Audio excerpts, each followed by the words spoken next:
신약성경 318페이지입니다. 빌립보서 1장 3절에서 8절.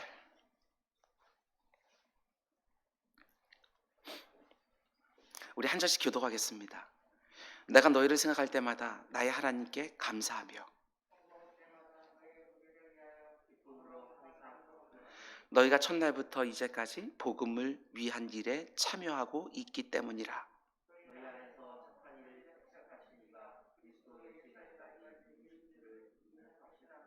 내가 너희 무리를 위하여 이와 같이 생각하는 것이 마땅하니 이는 너희가 내 마음에 있음이며 나의 매임과 복음을 변명함과 확정함에 너희가 다 나와 함께 은혜에 참여한 자가 됨이라. 내가 예수 그리스도의 심장으로 너희 무리를 얼마나 사모하는지 하나님이 내 증인이시니라. 아멘. 아멘. 빌립보서 두 번째 시간입니다. 오늘 말씀을 통해서 함께 살아가는 기쁨, 함께 신앙생활하는 기쁨, 함께 하나님을 섬기고 함께 공동체를 세워가는 기쁨이 뭔지를 묵상하려고 합니다. 오늘 말씀의 제목은 이렇게 정했습니다. 생각할 때마다 감사가 나오고 기도할 때마다 기쁨이 되는 사람. 혹시 나에게는 이런 사람이 있습니까? 아무리 감옥에 갇힌 것처럼 힘들고 어려운 상황 속에 있더라도 그 사람을 생각하기만 하면 감사가 나오고 그 사람을 위해 기도하기만 하면 그 상황 속에서도 마음의 기쁨이 가득해지는 그런 사람. 그 사람이 나의 배우자가 되기를 원하고 내 자녀와 내 부모가 되기를 원하고 함께 신앙생활하는 온 교우가 되기를 주님의 이름으로 축원을 드립니다. 지금 이 빌립보서를 쓰고 있는 사도 바울은 로마서 14장 17절에서 이렇게 말하지요. 하나님의 나라는 먹는 것과 마시는 것이 아니요 오직 성령 안에 있는 의와 평강과 희락이라. 하나님 나라의 특징은 의와 평강과 희락이라고 말을 하지요. 그렇다면 이미 그 나라 안에 들어간 성도들에게는 이런 특징이 반드시 드러나야만 됩니다. 성도의 삶에는 반드시 의로움이 있어야 되는 것이고 평강이 있어야 되는 것이고 무엇보다도 그 삶에 희락, 기쁨이 있어야 된다. 하나님 나라에 이미 들어간 성도들은 언제나 희락을 누릴 수 있고 그리스도 안에 있는 성도들은 모든 상황 속에서 기쁨을 누릴 수 있다고 성경은 말을 합니다. 그런데 과연 우리의 삶이 그렇습니까? 그럴 때도 있지만 그렇지 않을 때가 훨씬 더 많은 것처럼 보이는 세상입니다. 저는 예상하지 못했는데 몸에 심각한 병이 생기기도 하고 힘을 다해서 하던 일에 큰 실패를 경험하기도 합니다. 간절히 소망하던 일이 꽉 막혀서 너무 답답할 때도 있고 때로는 너무나 사랑하는 사람들을 먼저 떠나보내기도 합니다. 기쁨이 아니라 너무나 슬픔 많은 세상이지요. 무엇보다도 관계 속에서 얼마나 많은 슬픔이 있는지 모릅니다.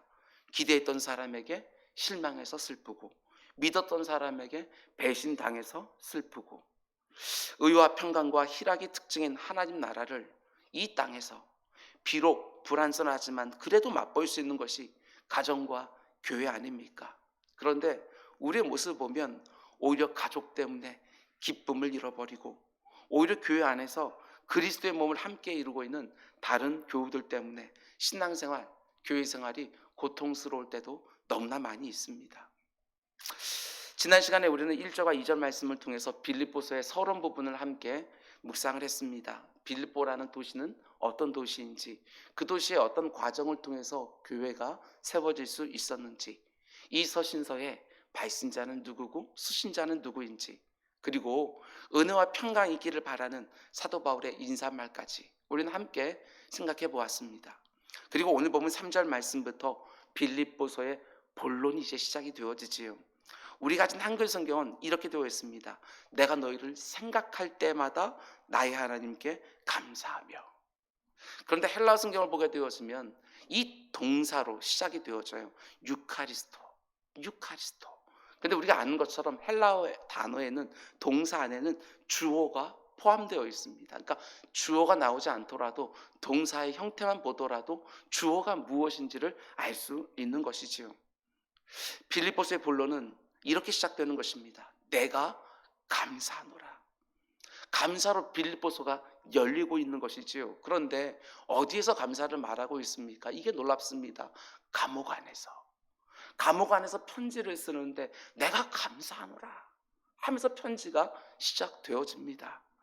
지금까지 자기가 땀 흘려 수고한 모든 일들이 다 수포로 돌아갈지 모르는 상황 안에서, 언제 사형 판결을 받고 죽을지도 모르는 위험천만한 상황 안에서, 자신과 함께하던 모든 사람들이 하나둘씩 자기를 버리고 떠나버린 상황 속에서 감사의 제목을 아무리 찾아보아도 찾아볼 수 없는 그런 상황 가운데 사도 바울이 이렇게 편지를 쓰기 시작합니다. 3절, 내가 감사하노라. 그리고 이어지는 4절 말씀 보면 내가 기쁨으로 항상 간구하면. 사도 바울은 가장 슬프고 가장 고통스럽고 가장 비참한 상황 속에서도 고백합니다. 내가 감사하노라. 내 안에 기쁨이 가득하노라. 여러분, 우리가 믿는 기독교는 이 땅을 살아가는 우리들에게 그 어떤 슬픔이나 아픔이 없다고 말하지 않습니다. 우리 안에 있는 고통과 힘듦과 지침과 상처를 무시하지도 않습니다. 그러나 그 어떤 상황 속에 있든지 얼마든지 고백할 수 있는 감사와 기쁨이 있다고 말하는 것이지요. 사도 바울이 오늘 본문에서 말하는 감사와 기쁨이 어디서부터 오는 것이었는지 크게 세 가지 정도로 함께 생각해 보려고 합니다. 먼저 첫 번째로, 도대체 무엇이 감옥 안에 있는 사도 바울을 기쁘게 하고 있느냐? 본문 3절과 4절은 이렇게 말합니다. 내가 너희를 생각할 때마다 나의 하나님께 감사하며 간구할 때마다 너희 무리를 위하여 기쁨으로 항상 간구함은. 3절에는 감사가 나오고 4절에 기쁨이 나오는데 무엇 때문에 감사를 말하고 기쁨을 말하느냐? 너희를 생각할 때마다 내 안에 감사가 가득하고 너희를 위해서 기도할 때마다 내 안에 기쁨이 가득하다. 빌립보 성도들로 인한 감사와 기쁨을 사도 바울이 말하고 있는 것입니다. 그런데 왜 사도 바울이 빌립보 성도들을 생각할 때마다 감사가 쏟아지고 빌립보 성도들을 위해서 기도할 때마다 기쁨이 가득해진다고 말을 하지요? 그 이유에 대해서 이렇게 설명합니다. 5절, 너희가 첫날부터 이제까지 복음을 위한 일에 참여하고 있기 때문이라. 빌립보 성도들이 복음을 위한 일에 참여하고 있기 때문에 그게 너무나도 감사하고 너무나도 기쁘다고 말하는 것입니다. 여기서 참여라는 단어는 우리가 많이 들어보았던 헬라어 코이노니아라는 단어입니다. 교제, 사귐 혹은 동역, 이렇게도 번역할 수 있는 단어가 코이노니아입니다. 그러니까 사도 바울이 지금 말하는 감사와 기쁨의 이유가 무엇이지요? 빌립보 성도들이 그의 복음 사역에 함께 참여하고 있기 때문에 그 교제와 사귐의 기쁨, 그 동역의 기쁨을 누리고 있는 것이지요. 가정 안에서도 마찬가지입니다. 온 가족이 서로 교제할 때, 사귈 때 누리는 기쁨은 말할 것도 없고, 여러분 그거 아십니까? 온 가족이 함께 하나님을 섬기고 함께 주님을 섬길 때에 그 가운데 속에 오는 기쁨이 있습니다. 그게 바로 동역의 기쁨이지요. 모든 가족들이 각각 하는 일이 있지만 복음을 위한 일에 동역하는 부분들이 있을 때에 거기서 함께 누리는 기쁨이 있다는 것입니다. 이 기쁨을 아직까지 누리지 못하는 부부들도 있고 가정들도 참 많이 있습니다. 2021년 이 기쁨도 누리는 은혜가 있기를 주님의 이름으로 축원을 드립니다. 뿐만 아니라 교회 생활하면서 이 기쁨을 우리 모두가 다 같이 누릴 수 있어야 됩니다. 다른 지체들과 함께 복음을 위한 일에 참여하셔야 됩니다. 어떤 식으로든 동역의 기쁨을 누리셔야 됩니다. 다른 지체들과 더불어서 주님의 몸된 교회를 섬기고 주의를 감당할 때에 너무나 신비한 기쁨이 내 안에 가득해집니다. 교제와 사귐만 있어도 기쁨이 있지만 동역의 기쁨, 이게 바로 코이노니아의 기쁨이지요. 목회를 하면서 바울이 지금 누리고 있는 이 감사와 기쁨이 뭔지 저는 계속해서 보고 있습니다. 특별히 교육기관에서 부장님들과 전도사님들과 교사들이 힘을 다해서 동역하는 것을 볼 때마다 사도 바울과 똑같은 감사와 기쁨이 제 안에도 가득해집니다. 가정에서 해야 될 일 참 많이 있지요. 일터에서 하는 일만 해도 참으로 버겁습니다. 이런저런 관계 가운데 속에 해야 되는 의무와 책임들도 분명히 있습니다. 그런데 다음 세대를 위해서 그 많은 수고를 하면서도 그분들의 얼굴에 기쁨이 있습니다. 그게 바로 동역의 기쁨이지요. 함께 복음을 위해 사역하면서 그 사이에 코이노니아, 교제와 사귐의 기쁨까지도 함께 누리고 있습니다. 사도 바울은 계속해서 이렇게 말하죠. 7절, 내가 너희 무리를 위하여 이와 같이 생각하는 것이 마땅하니, 내가 너희를 생각할 때마다 감사하고 기도할 때마다 기뻐하는 것이 너무나 마땅하니, 왜냐하면 너희가 내 마음에 있으며 나의 매임과 복음의 변명함과 참여함에 너희가 다 나와 함께 은혜에 참여한 자가 됨이라. 여기 나오는 참여라는 단어도 코이노니아, 이 단어를 쓰고 있는 것을 보게 되었습니다. 빌립보 성도들이 어디에 참여했다고 말합니까? 나의 매임과 복음을 변명함과 확정함에 너희가 다 나와 함께 은혜에 참여한 자가 됨이라. 첫 번째로 복음을 변명함과, 사도 바울이 이곳저곳에 전도 여행을 하면서 그리스도의 복음을 거짓된 교훈으로부터 변호하고 보호하고 있는데, 빌립보 성도들도 몸은 비록 떨어져 있지만 자신들의 삶터와 일터에서 똑같은 일을 하고 있다고 말을 합니다. 복음을 변호하고 보호하는 일에 이들이 바울과 함께 동역하고 있는 것이지요.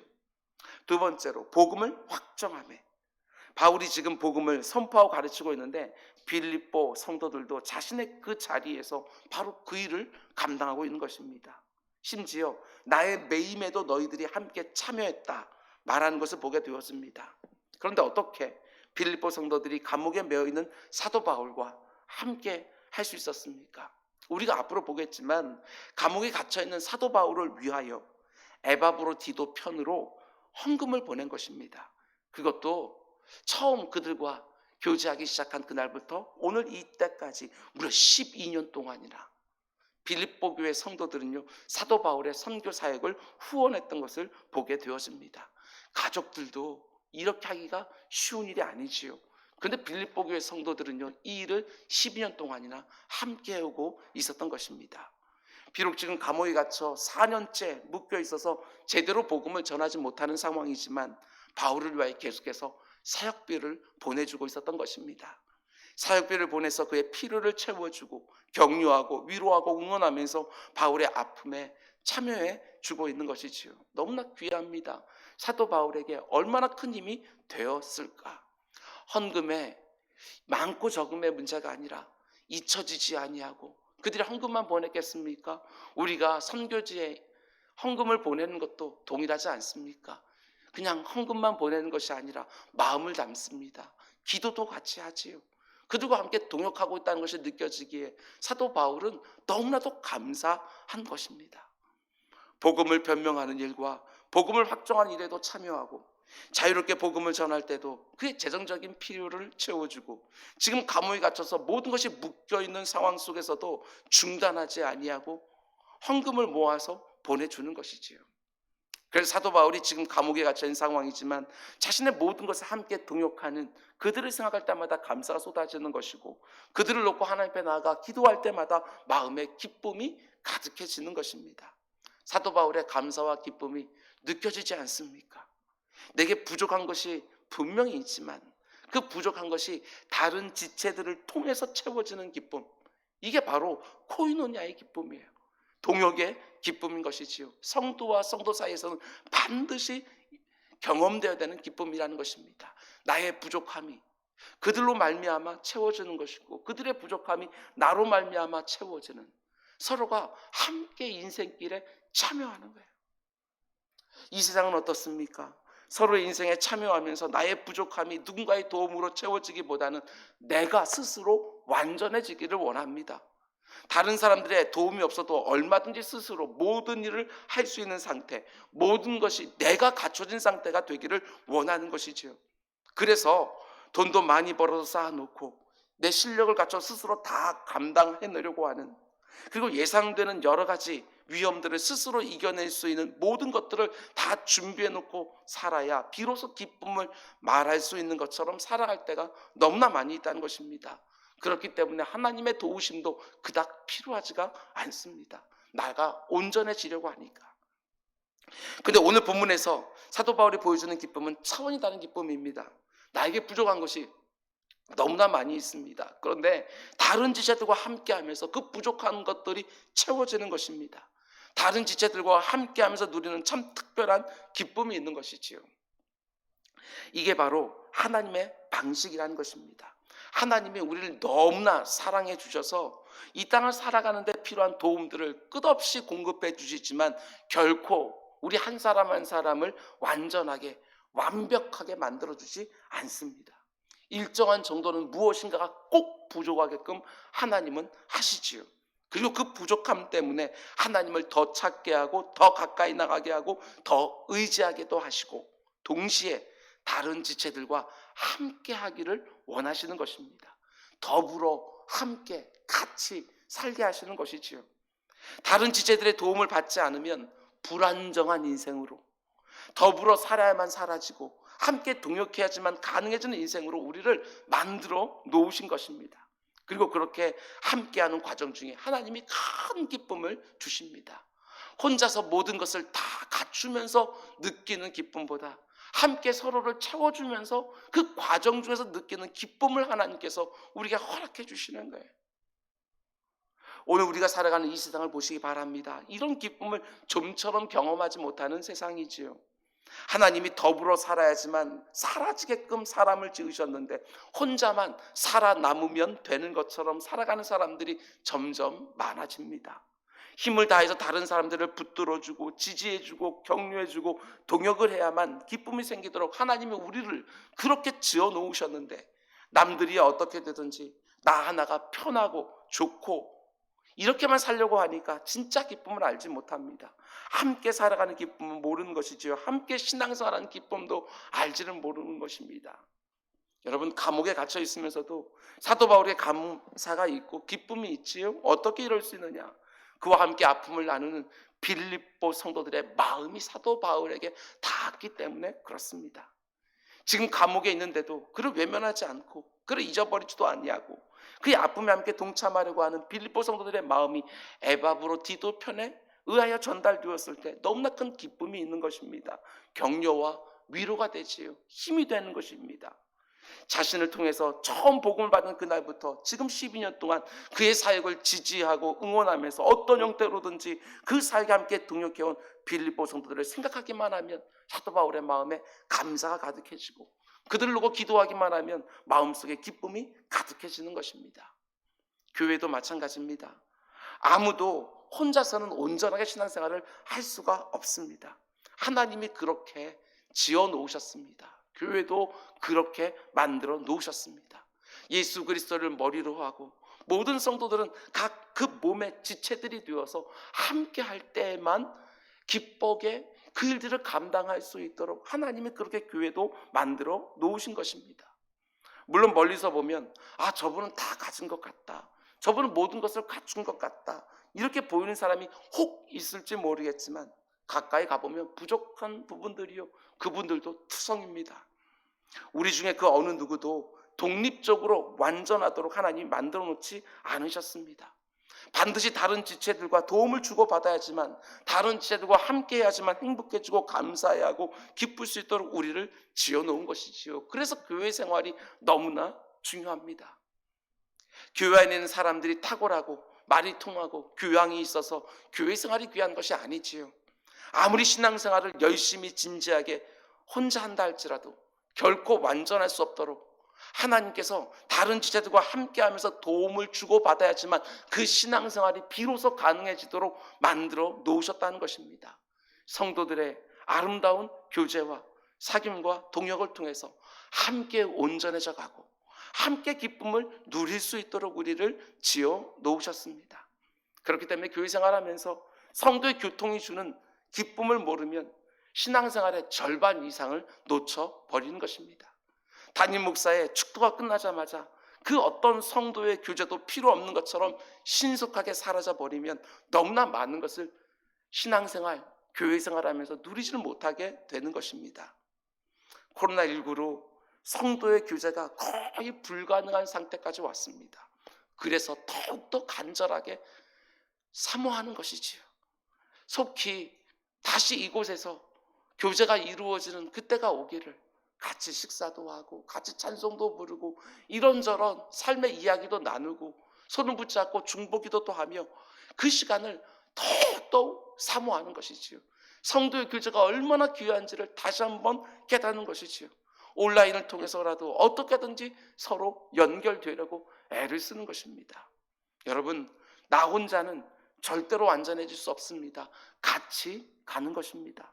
나의 약함을 내 스스로 다 보완해서 완전한 사람 될 수 없습니다. 나의 약함을 내 곁에 있는 지체들이 덮어주고 가려주고 나 혼자 감당할 수 없는 짐들을 서로 나누어 져주는 것이지요. 함께 신앙생활 할 때만 행복해질 수 있도록 하나님께서 우리를 그렇게 지어 놓으셨습니다. 저는 우리 교회가 정말 이런 교회가 되기를 원합니다. 서로의 약함을 덮어서 가려줄 줄 알고 상대방의 허물과 약함을 내가 감당해서 함께 지고 갈 줄도 알고, 이렇게 불완전하고 이렇게 한계투성인 우리들이 모여있는데도 함께 동역하는 기쁨이 충만한 교회가 되기를 원합니다.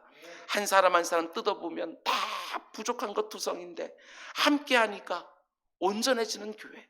그래서 함께 할 때 너무나 모든 공동체가 감사해하고 기쁨이 충만해지는 교회가 되기를 주님의 축원을 드립니다. 이 세상은 자기가 모든 것을 다 가져야 기뻐하고 안전하다고 생각할 때까지 모든 걸 다 갖춰야 행복할 수 있다고 생각을 합니다. 그러나 우리는 허물도 있고 약함도 있고 부족함도 있는데 감사를 말하고 기쁨을 말할 수 있습니다. 서로의 인생길에 힘써 참여하기 때문에 그렇습니다.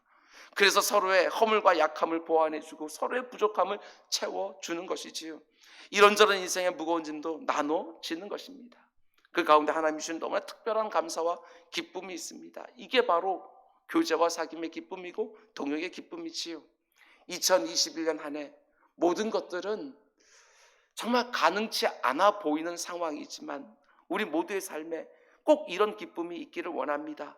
아무리 힘들고 어려워도 생각하기만 하면 감사가 터져 나오고, 아무리 슬픔만 가득한 상황 속에서도 생각만 하면 기쁨이 생기는 그런 사람들이 여러분의 생에 많이 생기기를, 동시에 내가 누군가에게 그런 사람이 꼭 되어주기를 주님의 이름으로 축원을 드립니다.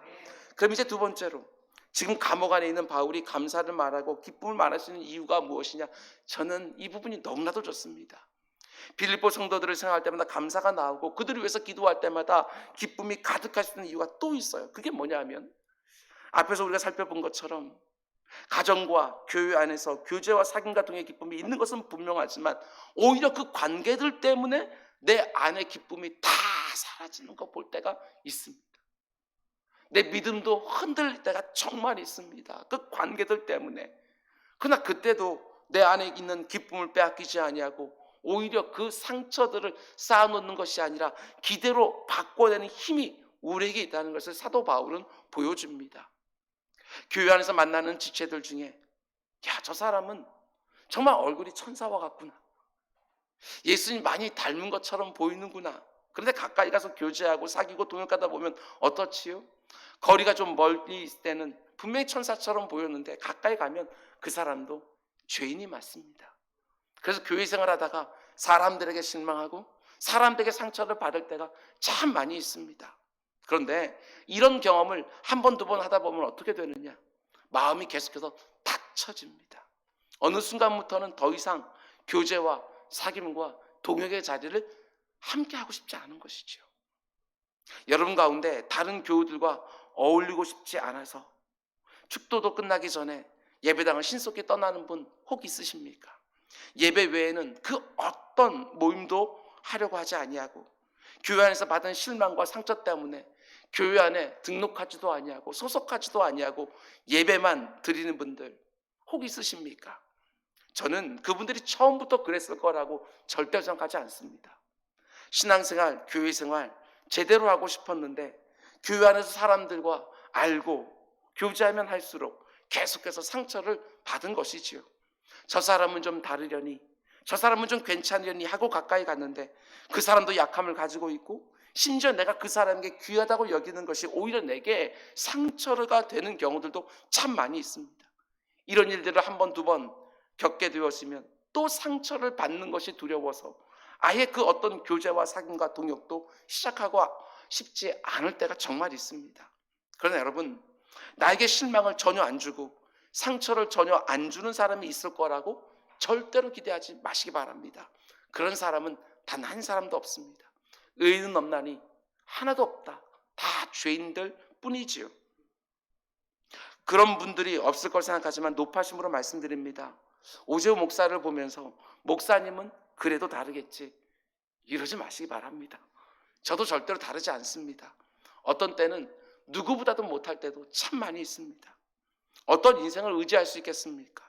우리가 믿고 의지할 수 있는 분은 오직 하나님 한 분밖에 없는 것이지요. 완전한 성도, 부족한 것이 없는 교회, 그런 사람이나 그런 교회는 이 세상에 없습니다.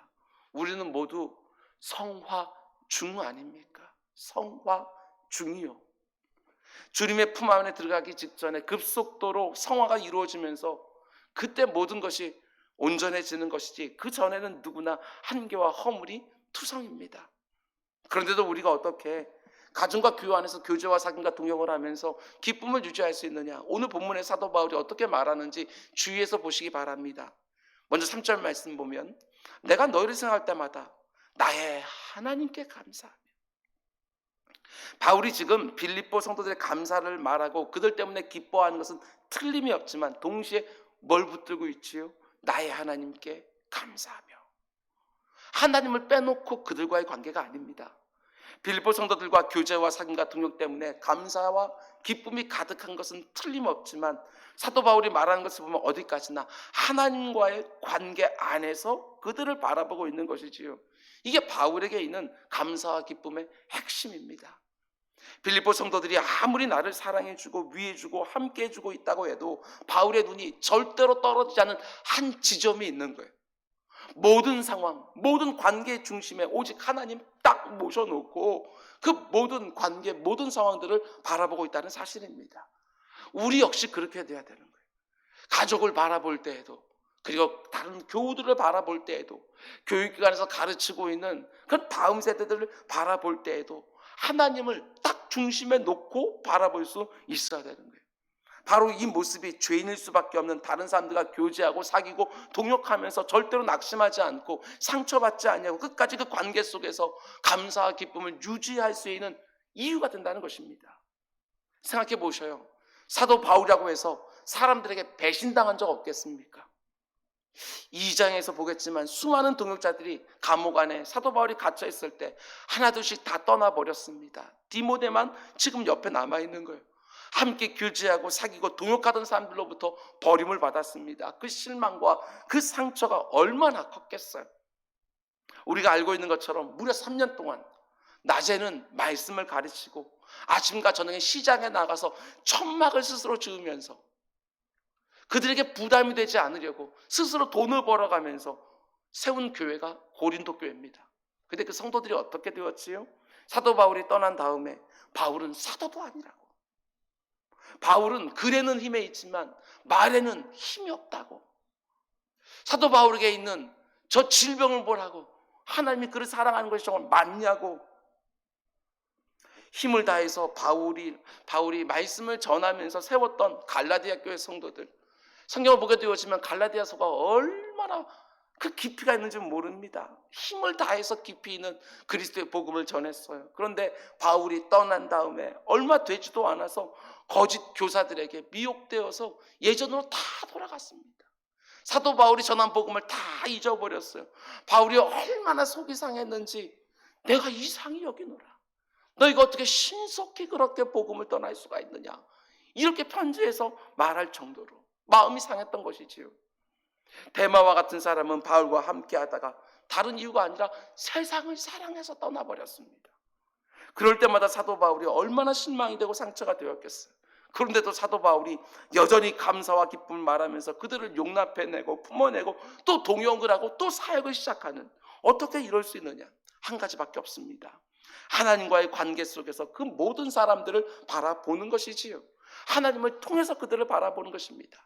이 땅을 밟고 살아가지만 죄인으로 이런저런 부족과 연약과 약함을 가진 사람들을 상대하고 있지만 바울의 눈이 단 한순간도 떨어지지 않는 지점이 있어요. 늘 하나님을 바라보고 있어요. 하나님 안에서 그들을 바라보기 때문에 이 고백이 나올 수 있어요. 나의 하나님께 감사하며. 빌립보 성도들을 바라보면서 생각하면서 하나님께 감사를 올려드리는 것이지요. 연관시켜서 보고 있는 거예요. 그런가 하면 6절은 또 뭐라고 말합니까? 제가 너무나도 좋아해서 여러 번 말씀드린 구절입니다. 너희 안에서 착한 일을 시작하신 이가 빌립보 교회 성도들 안에서 착한 일을 시작하신 그 하나님이 그리스도 예수의 날까지 너희를 온전하게 이루실 줄을 우리는 확신하고 있다.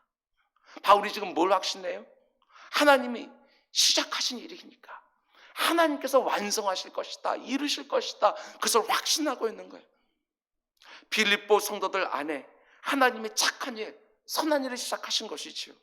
그들의 마음속에 진실한 변화를 일으켜 주시고 바울이 가는 곳마다 함께 관심을 기울이고 함께 기도하고 물질을 보내서 복음 사역을 돕고 그 선한 일을 시작하신 하나님이 반드시 그들을 예수를 쏙 닮은 성도로 빚어놓을 것을 바울이 확신하기에 결코 실패함이 없이 성화의 과정을 이끌어서 너무나 영화로운 모습으로 만들어낼 것을 바울이 확신하고 있기 때문에 그것만 생각하면 나의 하나님께 감사하며 감사가 쏟아지는 거예요. 하나님이 마침내 이루어내실 그들의 최종 모습만 생각해보면 기쁨이 가득해지는 것이지요. 여러분, 많은 성도들과 교제하고 사교 동역하면서 실망과 낙심과 상처가 없는 것은 절대로 아니지만 누구를 믿어요? 그들 안에서 착한 일을 시작하신 하나님을 믿는 거예요.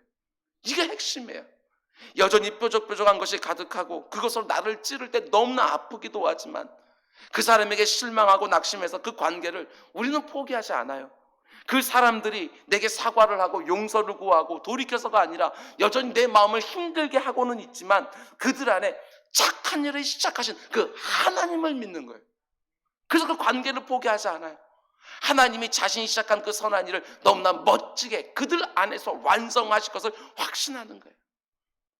교회 안에서 다른 지체들과 함께하면서 이런저런 실망과 상처가 있습니까? 그래서 다시는 누군가와도 함께 교제하고 사교 동역하지 않겠다고 결심하셨습니까? 그러나 절대로 그 자리에 오래 머물러 있지 마시기를 바랍니다. 여러분만 그런 것이 아니라 저도 목회하면서 여기저기 골병이 참 많이 들었습니다. 제가 늘 웃고 있으니까 우리 목사님은 잘 감당이 되나 보나 이렇게 생각하지 마시기 바랍니다. 아무리 목사라도 많은 성도님들과 오랫동안 함께 하면서 참 많은 곳에 병이 들었습니다.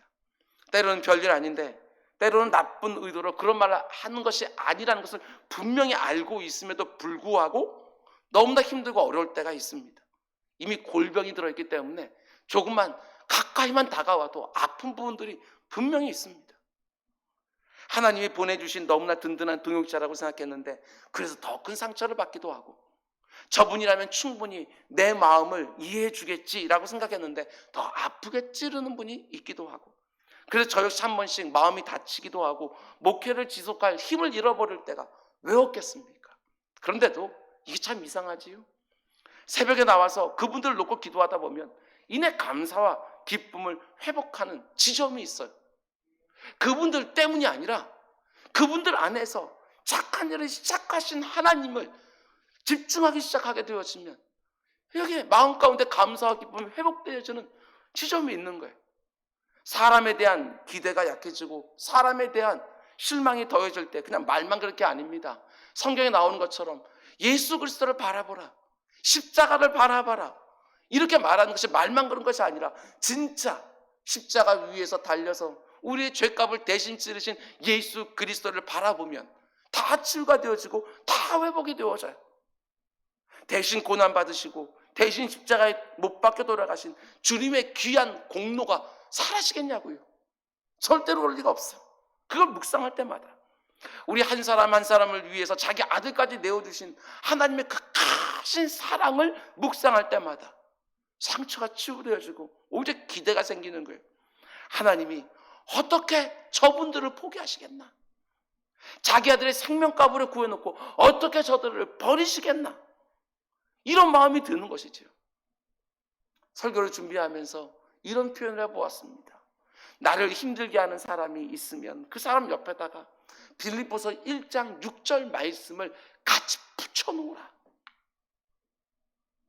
그 사람 안에서 착한 일을 시작하신 하나님이 그리스도 예수의 날까지 이루실 줄을 내가 확신하노라. 빌립보서 1장 6절 말씀을 붙여놓고 바라보기 시작하면 거기에서도 기대가 생깁니다. 오직 자신의 아들까지 내어주시는 하나님 아버지의 사랑함과 오직 그 사람을 위해서 모든 고난 보시고 자기 생명까지 내어준 그리스도의 공로를 생각하고 하나님이 내 곁에 보내신 사람들과 또 교제하고 또 사귀고 또 동역하는 것이지요. 자녀들을 양육할 때도 마찬가지 아니겠습니까? 내가 베푼 사랑, 내가 쏟은 정성, 내가 보인 희생으로 자녀들을 바라보면 실망합니다. 낙심하고 좌절하고 상처를 받는 것이지요. 그때도 내 사랑하는 자녀들 옆에다가 빌립보서 1장 6절 말씀을 딱 붙여놓고 다시 바라보는 거예요. 내 사랑하는 아들과 딸 안에 착한 일을 시작하신 하나님이 이들을 멋지게 만들어내실 줄을 내가 확신합니다. 내 사랑하는 자녀들이 반드시 그렇게 될 거라고, 그들을 확신하는 것이 아니라 그들 안에 선한 일, 착한 일을 시작하신 하나님을 확신하기에, 그들을 통하여 모든 고난 보시고 자기 생명 그 보혈의 피를 흘려주셨던 그 주님을 확신하기에, 그것만 생각하게 되었으면 이내 또다시 사랑하고 희생하고 섬길 수 있는 것이지요. 빌립보서 1장 6절 말씀을 내가 맺고 있는 모든 관계 옆에 딱 붙어 놓으시기 바랍니다. 하나님이 시작하셨고 하나님이 이루실 것을 내가 확신하노라. 다른 사람에게 상처를 받기만 하면 마음을 닫아버리는 것이 아니라, 나도 그냥 뾰족뾰족해지는 것이 아니라 오히려 하나님이 하실 일을 기대하면서 그분의 만지심을 기다리는 것입니다. 절대로 실패하지 않으실 것입니다. 자기 아들의 생명값으로 구원하신 그 사람을 향한 하나님의 사랑은 결코 실패하지 않을 것입니다. 사람에게 소망을 두는 것이 아니라 오직 하나님께 소망을 두는 우리 모두가 되기를 주님의 이름으로 축원을 드립니다. 그럼 이제 마지막 세 번째로, 우리가 다른 지체들과 관계하면서 어떻게 감사와 기쁨을 빼앗기지 않을 수 있느냐?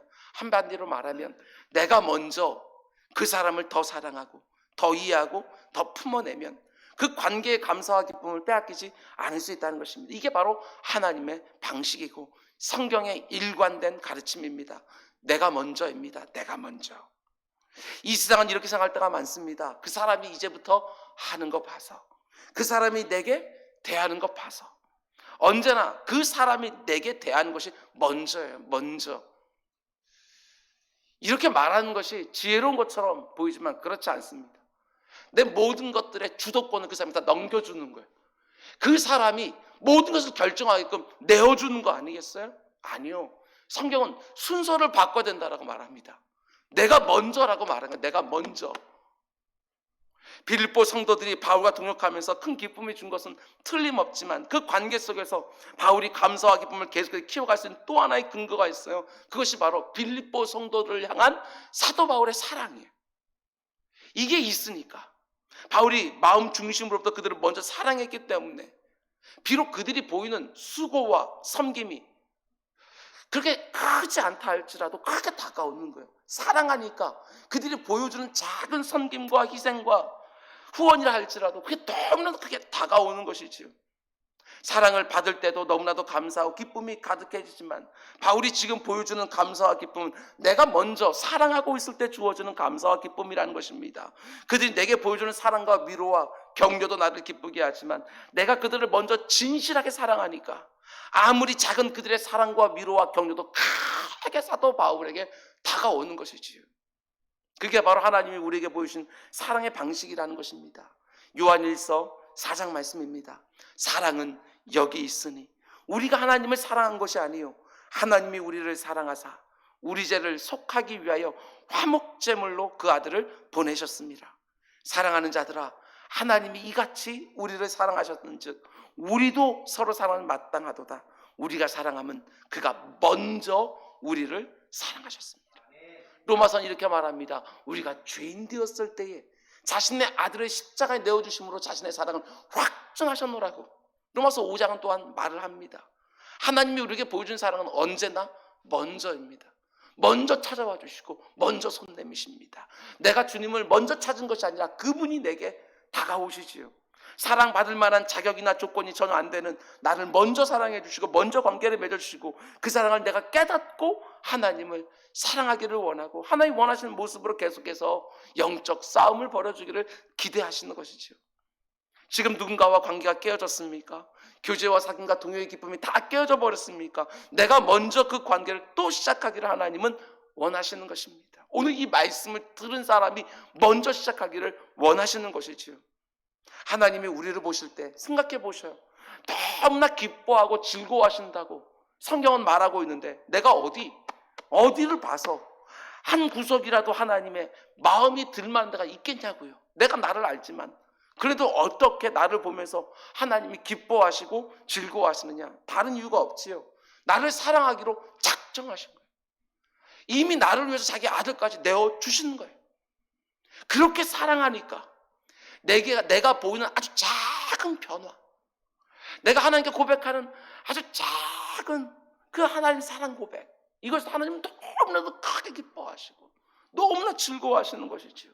하나님 우리를 사랑하시니까 우리가 조금만 반응을 보여도 하나님 크게 기뻐하는 거예요. 사도 바울도 그랬을 것 같다. 이런 묵상을 해보았습니다. 오늘 보면 사도 바울은 이렇게까지 말합니다. 7절, 내가 너희 무리를 위하여 이와 같이 생활을 마땅하니, 그 다음 뭐라고 이야기하시요? 이는 너희가 내 마음에 있습니다. 너희가 내 마음에 항상 있다. 어디를 가든지. 그렇지요. 지난 시간에 말씀드렸던 것처럼 지금 유럽에서 복음을 열심히 증거하고 있는데 그 유럽 땅에 첫 번째로 세워진 빌립보 교회, 어떻게 그 마음 가운데 속에 그 빌립보 교회 성도들이 정말 사랑스럽지 않겠어요? 복음으로 내가 너희를 낳았노라, 이렇게 말을 하는 사도 바울인데 빌립보 교회 성도들이 자식처럼 너무나도 귀한 것이지요. 너희가 내 마음속에 언제나 있다. 빌립보 성도들이 자신을 늘 생각해주고 동역해주고 후원해주는 것 때문에 자기 안에 감사와 기쁨이 가득한 것은 물론이고, 그들 안에 착한 일을 시작하신 하나님이 끝내 주님 닮은 모습으로 그들을 이루실 것을 확신하기 때문에 자기 안에 감사와 기쁨이 가득한 것은 물론이고, 무엇보다도 바울이 그들을 사랑하는 것입니다. 사랑하는 거예요. 자기가 사랑하는 사람들을 생각하니까 마음속에 감사가 가득해지고, 자기가 사랑하는 사람들을 위해서 기도하니까 그 마음속의 기쁨이 가득해지는 것이지요. 심지어 이어지는 8절 말씀 보면 이렇게까지 사랑을 고백합니다. 내가 예수 그리스도의 심장으로 너희 무리를 얼마나 사모하는지 하나님이 내 증인이 되신다. 예수 그리스도께서 나와 너희를 사랑하는 그 마음으로, 그 심장으로 나도 너희를 사랑한다. 너희를 향한 내 사랑이 얼마나 진실한 것인지 하나님이 아신다. 사도 바울은 자기 마음 가운데 있는 그들을 향한 사랑이 정말 진실되다는 것을 이렇게까지 표현하고 싶은 거예요. 정말 사랑하니까 생각만 해도 감사가 나오고 기도만 해도 기쁨이 가득해지는 거, 이게 비밀이지요. 이 감사와 기쁨을 온전히 누리는 우리 모두가 되기를 원합니다. 누군가가 나를 먼저 사랑해 주었기 때문에, 먼저 잘해 주었기 때문에, 먼저 마음을 주었기 때문에 그걸 확인하고 나서 나도 사랑해 주고 나도 잘해 주고 나도 내 마음 주는 것이 아니라, 하나님이 그 어떤 조건이나 자격이 되지 않는 우리임에도 불구하고 먼저 사랑해 주고 먼저 잘해 주시고 먼저 마음을 나눠 주신 것처럼 우리도 그러하는 것이죠. 사랑하기로 작정하게 되어지면 예뻐 보입니다. 그 가운데 속에서도요, 조그만 것들이 기쁨의 제목이 되기도 합니다. 더욱 사랑하면 더 크게 보입니다. 여러분이 먼저 저와 여러분의 관계를 보더라도 그렇습니다. 우리 은자교회 성도님들, 여러분들이 먼저 저를 사랑해 주니까 저같이 부족한 목사의 설교도 은혜가 되는 거 아니겠어요? 유튜브를 보더라도 정말 탁월한 목사님들의 주옥 같은 설교들이 쏟아지는데 저 같은 부족한 목사의 설교가 무슨 은혜가 되겠어요? 그런데 저를 사랑해 주고 함께 동역하고 교제하고 사귀니까 그 부족한 설교도 은혜로 다가오는 것이고, 제 안에 여러분을 향한 사랑이 있으니까 여러분이 보이는 조그만 그 어떤 변화에도 너무나도 큰 기쁨으로 받으면서 목회가 가능해지는 것 아니겠습니까? 여러분, 성경은 순서를 바꿔야 된다고 말합니다. 누군가 나를 먼저 사랑해주고 잘해주고 마음을 나눠야지만 나도 그렇게 하는 것이, 그건 하나님 방식이 아니라고 말하는 것이지요. 내가 먼저 사랑하기로 작정하는 것입니다. 더 잘해주기로 작정하고 결심하는 것입니다. 오늘 이 말씀 앞에서 내 마음을 먼저 다잡는 것입니다. 이 말씀을 듣지 않는 그 누군가는 전혀 알지도 못하겠지만 여기에 그리스도인들의 말씀 앞에 선 성도들의 신비가 있는 거예요. 말씀을 듣고 그 말씀 가운데 또 작정하고, 세상 사람들이 볼 때 너무나도 미련해 보이고 너무 바보 같다 보일지 할지라도 또 하나님 앞에서 결심하는 거예요. 예수 그리스도의 심장으로, 주님이 내게 먼저 보여주었던 그 사랑, 그 용서, 그 섬김, 그 희생으로 나도 그 사람을 위해서 또한 그렇게 하는 것입니다. 그럼 어떻게 되지요? 그 사람의 아주 작은 변화에도 마음에 감사가 가득해집니다. 그 사람의 아주 작은 반응과 섬김에도 내 마음에 기쁨이 가득해집니다. 말씀 맺겠습니다. 여러분, 코로나19로 온 세상이 감사와 기쁨을 잃어가고 있습니다. 오늘 말씀을 준비하면서 사랑으로 그 감사와 기쁨을 회복하는 일에 우리 성도들이 쓰임받았으면 좋겠다. 이렇게 추운 날씨에 그 어느 때보다 더 뜨거운 사랑으로 얼어붙어 버린 그들의 육신과 마음도 녹여내는 일에 우리가 쓰임받았으면 좋겠다. 그리스도가 우리에게 보여준 그 사랑으로 내 곁에 있는 사람들을 내가 먼저 더 사랑함으로 그 사람들의 마음을 감사와 기쁨을 채워가는 일에 쓰임받는 우리 모두가 되기를 원합니다. 그냥 사랑하는 게 아닙니다. 그리스도의 심장으로 하나님이 보증해 줄 만한 사랑으로 더욱 사랑하고 더욱 진실하게 사랑해서 아무리 올 한 해 힘들고 어렵다 할지라도 아무리 감옥에 갇힌 것처럼 느껴진다 할지라도 그 사람을 생각만 하면 감사가 가득해지고 그 사람을 위해서 기도만 하면 기쁨이 가득해지는 하나님이 내게 허락하신 관계 속에서 감사와 기쁨을 풍성하게 누리는 우리 모두가 되기를 원합니다. 남편과 아내가 이런 관계가 되기를 정말 원합니다. 부모와 자녀가 이런 관계가 되기를 정말 원합니다. 교회 안에서 교제하고 있는 모든 지체들과의 관계가 바로 이렇게 되기를 원합니다. 누군가에게 사랑받고 있다는 마음 때문에 그 사람만 생각하면 감사가 터져나오고 그 사람 안에 착한 일을 시작하신 하나님이 그 사람의 모든 연약함과 부족함도 채워줄 것을 생각하면 내 마음에 기쁨이 가득해지고 무엇보다도 내가 먼저 사랑하는 사람들이 많아지면 많아질수록 모든 관계들 속에서 감사와 기쁨이 더욱 충만해진다는 것을 믿고 사랑으로 말미암는 회복과 치유와 강건함을 더 풍성하게 경험하는 올 한 해가 되기를 주님의 이름으로 축원을 드립니다. 우리 기도하겠습니다. 사랑의 주님, 예수 그리스도의 몸된 교회입니다. 그런데 이 교회 안에서 상처를 받는다니, 이 교회 안에서 받은 상처 때문에 교회를 떠난다니, 이런 일들이 우리 가운데 있지 않도록 주님 인도해 주시고, 아버지 하나님 언제나 관계하면 관계할수록 감사와 기쁨이 더욱 풍성해지는 우리들의 모습이 될 수 있도록 인도하여 주옵소서. 이 모든 말씀 예수님의 이름으로 기도드렸습니다. 아멘.